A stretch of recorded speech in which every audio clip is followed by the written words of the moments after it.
So, hello and welcome back to my channel. So today we are going to start with the same chapter, that is circle. अभी हम लोग आगे का theorems देखेंगे. अगर आप पिछले वीडियो नहीं देखे हैं, so you can go and check that.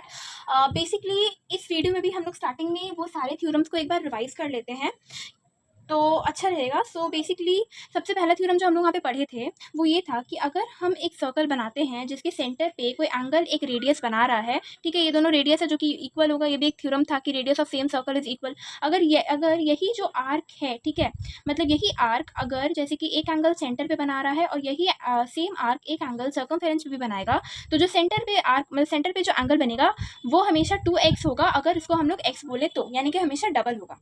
इसी से रिलेटेड और एक थ्योरम पढ़े थे कि अगर एक कॉर्ड है या आर्क है, ठीक है, जो भी आप बोल सकते हैं, सेम चीज़ है, जो कि एक एंगल बना रहा है सर्कमफेरेंस पे, तो वो हमेशा इक्वल होगा दूसरे एंगल के जो कि सर्कमफेरेंस पे बन रहा है.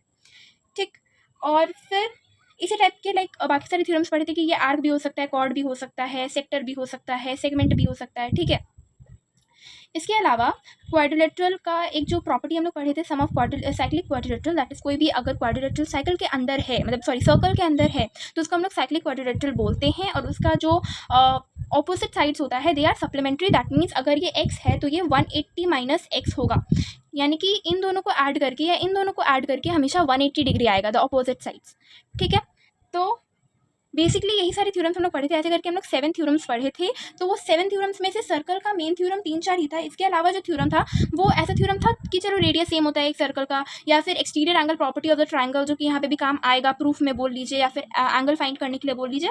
तो ये सब हम लोग पढ़े थे डिटेल में प्रूफ के साथ, इसके प्रूफ के साथ और बाकी सब भी. और इसके अलावा एक और जो कि बहुत इंपॉर्टेंट है कि सर्कल का अगर एक डायमीटर है यानी कि सेंटर है, तो अगर डायमीटर कोई भी एंगल बनाता है किसी भी सर्कमफेरेंस पे, तो उसको हम लोग हमेशा 90 डिग्री कंसिडर करते हैं, जो कि सेम यही थ्योरम है.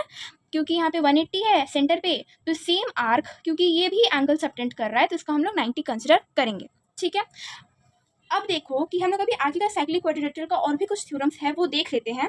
इसके बाद हम लोग क्वेश्चंस करेंगे और काफ़ी वैरायटी के क्वेश्चंस करेंगे.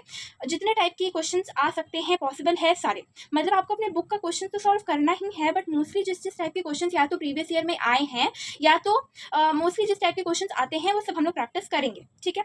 तो अभी देखो साइक्लिक क्वाड्रिलेटरल का एक और थ्योरम कि अगर कोई भी एक साइक्लिक क्वाड्रिलेटरल है जो कि एक एंगल बना रहा है बाहर, ठीक है, तो ये जो एक्सटीरियर एंगल होगा, जैसे कि हम लोग जब ट्रायंगल में पढ़े थे, तो exterior angle would always have been the sum of the opposite interior angle.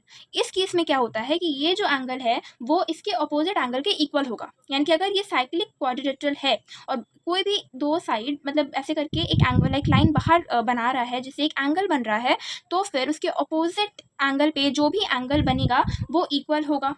ये भी काफ़ी काम में आता है. ठीक है.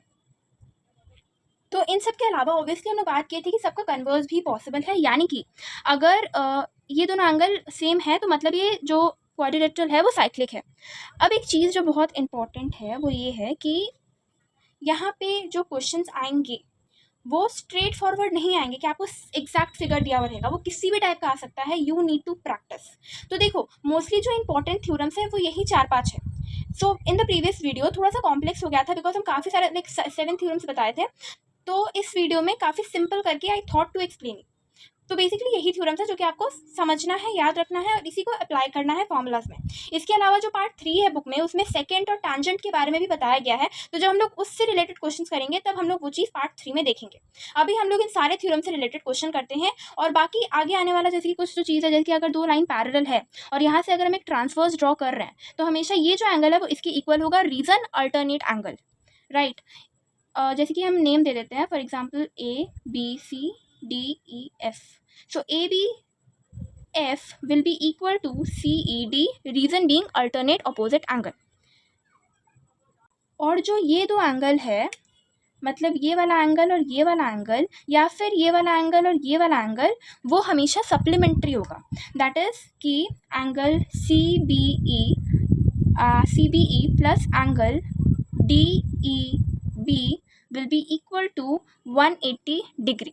Y? The reason being co-interior angle. ठीक है, मतलब ये अल्टरनेट एंगल है, ये को इंटीरियर एंगल है जो कि काफ़ी लोग नहीं याद रखते हैं, but this is also important. One of the question जो बुक में है उसमें ये चीज़ इस थ्योरम का यूज़ किया गया, मतलब ये जो प्रॉपर्टी है इसका। इसके अलावा कॉरस्पॉन्डिंग एंगल्स भी होता है कि अगर हम लोग इधर एक और एंगल बनाए तो ये वाला जो एंगल होगा और ये वाला जो एंगल है वो कॉरस्पॉन्डिंग एंगल है। दैट इज अगर इसको हम लोग ओ बोल दे तो BOC is equal to angle OED या फिर BOD। रीज़न कि ये जो है कॉरस्पॉन्डिंग एंगल है। ठीक है, तो ऐसे करके जो हम लोग क्लास 7 में ये सारे प्रॉपर्टीज़ पढ़ चुके हैं पैरेलल लाइंस का, तो ये सारा भी इंपॉर्टेंट है। इसके अलावा ट्राइंगल्स का प्रॉपर्टी जो हम लोग पिछले वीडियो में डिस्कस कर चुके हैं। इतने ही थ्योरम्स है जो कि आपको याद रखना है, समझना है एंड अप्लाई करना है सारे क्वेश्चंस में। अब हम लोग क्वेश्चंस करते हैं। Now look at this figure. यहाँ पे एक डायग्राम दिया हुआ है। तो ये जो फिगर है यहाँ पे देखो, सबसे पहले हम लोग इसको फिगर में ही सॉल्व करने का ट्राई करते हैं। ठीक है, तो यहाँ पे आपको क्या दिख रहा है? सबसे पहले तो क्वेश्चन में मेंशन होगा कि O is the centre of the circle. अगर मेंशन नहीं है या फिर अगर लाइक कुछ भी मेंशन नहीं है कि ये सेंटर है या नहीं है, या इससे रेडियस निकल रहा है या नहीं है, अगर कुछ भी ऐसा मेंशन नहीं है तो आप नहीं कंसिडर कर सकते। फॉर एग्जाम्पल अगर हम सिंपली एक सर्कल बना दें और यहाँ पे एक लाइन दे दें और अगर क्वेश्चन में भी ये मेंशन नहीं है कि O या फिर कोई भी पॉइंट या फिर ये डायमीटर है, ये भी मेंशन नहीं है, तो अगर यहाँ पे कोई पॉइंट O है भी तो भी आप उसको सेंटर नहीं कंसिडर कर सकते हैं। ठीक है, so this is important. Now see, यहाँ पे O सेंटर दिया हुआ है। सो बेसिकली इस फिगर को देखने से सबसे पहले हम लोग को क्या समझ में आ रहा है कि चलो ठीक है, यहाँ पे एक एंगल बन रहा है 75 डिग्री, जो कि एंगल एट द सेंटर नहीं है, तो हम लोग इसमें ज़्यादा कुछ नहीं कर सकते। तो हम लोग आगे देखते हैं। So basically this you can see that this is the diameter. Okay, D और C जो है वो डायमीटर है सर्कल का। मतलब ये जो एंगल बनाएगा यहाँ पे वो कितनी, सो सिर्फ हम लोग ऐसा ही नहीं कंसिडर करेंगे कि यही डायमीटर है, ये भी तो डायमीटर है, ये भी तो डायमीटर है, right? So any line passing through the centre is diameter. So you have to think in that way कि हाँ चलो DC डायमीटर है जिससे ये 90 डिग्री बन रहा है। अब अगर ये 90 है, ये 40 है, तो हम लोग ये एंगल निकाल सकते हैं। और क्वेश्चन में आपको निकालने बोला ही गया है CDE एंड एंगल OBE। तो CDE तो हम लोग का निकल गया। अगर ये 90 है, ये 40 है, that means 130। So 180 minus 130, this is 50 degree. Okay, अब देखो angle OBE, that is this angle. So basically इसको हम लोग किसी और ट्रायंगल का कंसिडर कर सकते हैं। देखो, ये इस ट्रायंगल में भी हो सकता है, ये इस ट्रायंगल में भी हो सकता है, राइट? तो आपको सोचना पड़ेगा कि आपको क्या वैल्यू गिवन है और उससे आप क्या निकाल सकते हैं। तो यहाँ पे हमको इसका वैल्यू पता है, इसका वैल्यू हम निकाल सकते हैं। कैसे? ये 75 दिया है, हमको पता है कि पूरा क्या होता है 180 डिग्री, राइट?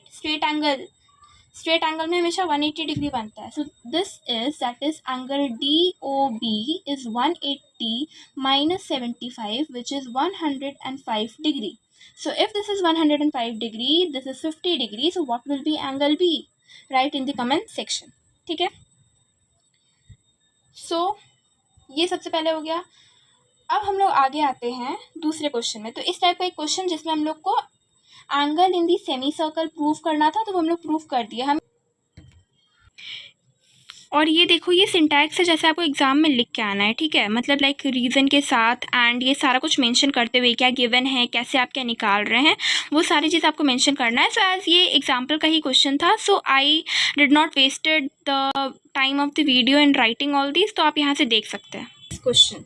बेसिकली यहाँ पे ये जो है आपके ही एक्सरसाइज का ही क्वेश्चन है।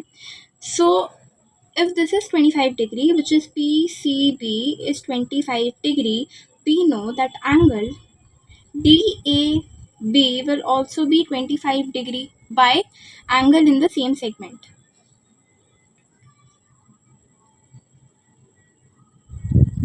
ठीक है, क्योंकि देखो ये जो एंगल है वो भी इसी आर्क पे लाई कर रहा है और ये जो एंगल है वो भी इसी आर्क पे लाई कर रहा है, यानी कि DB जो है वो कॉमन आर्क है इन दोनों एंगल के लिए। This is angle in the same segment, इसीलिए एंगल्स जो है वो सेम होगा। यही वाला थ्योरम है। ओके, तो ये जो थ्योरम आपको ऐसे दिया गया था वही आपको ऐसे दिया गया है। So you have to use your brain that yes this is like that.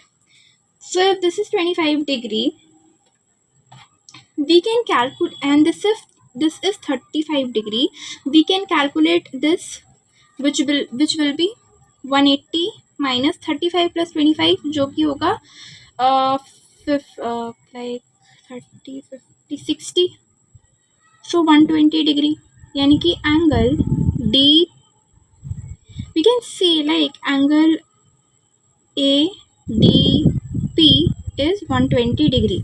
तो x का वैल्यू कितना होगा, ये पूरा 180 है, सो x का value 180 minus 120 that is 60 degree. ठीक है, तो we got the value of x। अब देखो एक और question, this is a nice one. This is ACO, this is 75 degree, find the value of x। अब देखो इसको मतलब सी, ठीक है, फाइंड देखो जो पहला मेथड है वो ये है कि हम लोग ये निकाल सकते हैं, ये कितना होगा 105 डिग्री। अगर हम लोग को पता चल गया कि ये 105 डिग्री है, तो ये देखो दिस इज AC। अभी जो AC है वो एक एंगल सबटेंड कर रहा है यहाँ पे, और हमेशा हम क्या बोले थे, ये जो अपोजिट एंगल होगा सेंटर पे वो डबल होगा, यानी कि ये जो x का, यानी कि जो x का वैल्यू है वो 2x होगा इसके। So if angle A, this is B, this is D, if angle ABC is 105 degree, angle AOC, that is the reflex one, will be double of angle 105 which is 210। तो ये 210 degree हो जाएगा x का value. ठीक है, दूसरा method ये है कि हम लोग को पता है, अच्छा नहीं दूसरा मेथड नहीं है, so this is how we can solve it. अब देखिए ये जो क्वेश्चन है इसमें ये बोला गया है कि ये एंगल AOBC है और हम लोग को कंसिडर करना है इसको Q डिग्री और इसको P डिग्री। ठीक है, तो सबसे पहले तो express Q in terms of P, यानी कि Q को P के टर्म्स में लिखना पड़ेगा। So what we can do is a construction, कि हम लोग यहाँ पे एक कंस्ट्रक्शन किए, तो ये जो एंगल बनेगा ये कितना बनेगा 180 माइनस P, और देखो ये वाला जो एंगल है सर्कमफेरेंस पे वो हाफ होना चाहिए, ये सेंटर पे जो एंगल बना उसके। तो हम लोग क्या बोल सकते हैं कि इफ लेट अस से इट एज D, तो angle ADB will be 180 minus P, और इसका क्या रिलेशन है कि ये जो है डबल होगा। So angle Q will be 2 times of angle P, that is 2 into 180 minus P। तो ये हम लोग इसके टर्म्स में लिख दिए। अब calculate P if OACB is parallelogram. OACB को एक पैरेललोग्राम बोल दिया गया है, तो हम लोग को बताना है। अब देखो कि अगर ये एक पैरेललोग्राम है तो हम लोग को पता है कि एंगल P एंगल Q के बराबर हो जाएगा क्योंकि opposite angles are equal. So we can replace this P with Q, that is 180 minus Q। So it will B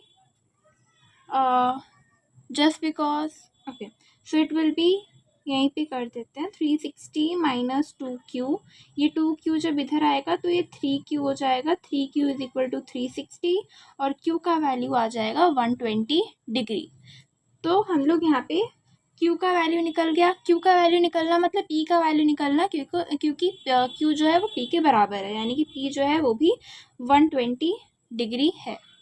so this is the answer. यहाँ पे हम लोग क्या सीखे कि सबसे पहले तो हम लोगों को रिलेशंस पता होना चाहिए कि P का रिलेशन, P से हम लोग डायरेक्टली Q का रिलेशन नहीं बता सकते थे, बट P का इस एंगल से रिलेशन था।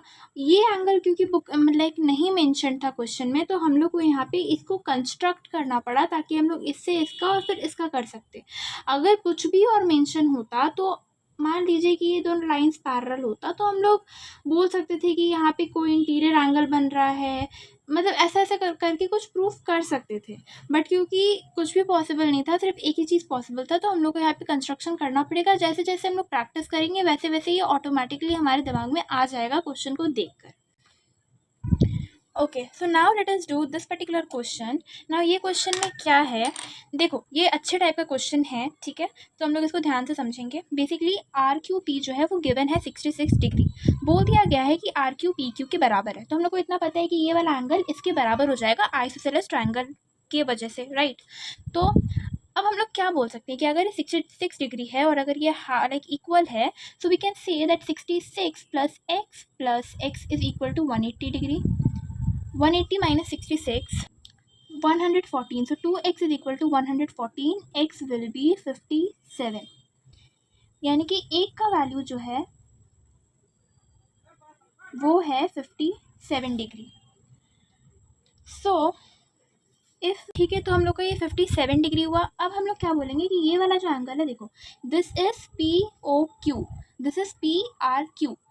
तो ये क्या है, सेम आर्क से बन रहा है विच इज पी क्यू. तो हम क्या बोल सकते हैं कि if this is 57 degree, P O Q will be 2 times of angle POQ will be 2 times of angle PRQ. Angle subtended at the center is double than angle at the circumference. So हम लोग POQ निकाल सकते हैं, which is 57 into 2, that is 114 degree. तो अगर हमको पता है कि ये 114 डिग्री है और ये दोनों मेरा सेम है, that is if OP is equal to OQ by radius of the same circle. तो अगर ये है तो फिर हम लोग बोल सकते हैं कि angle OPQ is equal to angle OQP, isosceles triangle वाला property. So if we already know that 180 minus 144 is 66 degree, तो एंगल OPQ हो जाएगा 66 divide by 2 which is 33 degree. ठीक है, तो एंगल OPQ का वैल्यू हम लोग को पता चल गया. OPQ या OQP एक ही बात है. पहला पार्ट जो था उसमें हम लोग को OQP का ही वैल्यू निकालना था, तो हम लोग को आ गया 33 डिग्री. दूसरा जो क्वेश्चन है वो ये है कि हम लोग को PCQ का वैल्यू निकालना है. सो PCQ का वैल्यू कैसे निकलेगा, देखो, हम लोग को पता है कि POQC इज अ क्वाड्रिलैटरल. तो क्वाड्रिलैटरल का जो सम होता है चारों साइड्स का वो होता है 360 डिग्री. सो अगर एक साइड जो कि है, तो मतलब बेसिकली अगर हम लोग यहाँ पे क्या बोल सकते हैं कि angle POQ plus angle OQC plus angle OPC plus angle PCQ 360 degree बना रहा है. यानी कि अगर ये मेरा क्वाड्रिलेटरल है तो ये वाला एंगल, ये वाला एंगल, ये एंगल और ये एंगल मिलके 360 डिग्री है. अब देखो, एक प्रॉपर्टी होता है टैंजेंट के केस में जो कि अभी हम लोग नहीं पढ़े हैं बट पार्ट 3 में आएगा. ठीक है, जो कि है कि जैसे कि पीसी हम लोग का टेंजेंट है क्योंकि वो सर्कल को सिर्फ एक जगह इंटरसेक्ट कर रहा है. उस जगह पे अगर कोई रेडियस गिरता है तो टेंजेंट और रेडियस जहाँ मिलेगा वो होगा 90 डिग्री, यानी कि वहाँ पे वो 90 डिग्री फॉर्म करेगा. तो हम लोग को ये एंगल पता चल गया, ये भी रेडियस है, ये भी टेंजेंट है, एक जगह पे कट कर रहा है, मतलब ये भी 90 डिग्री है. तो ये 90, ये 90, 114. तो हम लोग एंगल सी निकाल सकते हैं. तो हम लोग को पता चल गया कि angle POQ is 114 degree plus OQC is 90 degree by the property of tangent and the radius, that radius fall perpendicularly on the tangent of the same circle. So this is 90. Similarly OPC is also 90. तो बचा क्या, PCQ जो हम लोग को निकालना है. So 114 plus 180 which is 294. तो PCQ is 360 minus 294 तो हम लोग का आ जाएगा 66 डिग्री, मतलब PCQ का वैल्यू 66 डिग्री है. ठीक है, तो ये क्या, ये एक बेसिक फॉर्मूला लगा कि क्वाड्रिलेटरल का sum of all angle is 360 degree. So I hope you understood. This was for this video. Next video में हम लोग और भी क्वेश्चंस प्रैक्टिस करेंगे. If any doubt you can write in the comment section regarding any question in the book और from anywhere. I will try to solve it and in like the next video. So if you like the video, hit the like button, subscribe to my channel and share it to your friends. Thank you.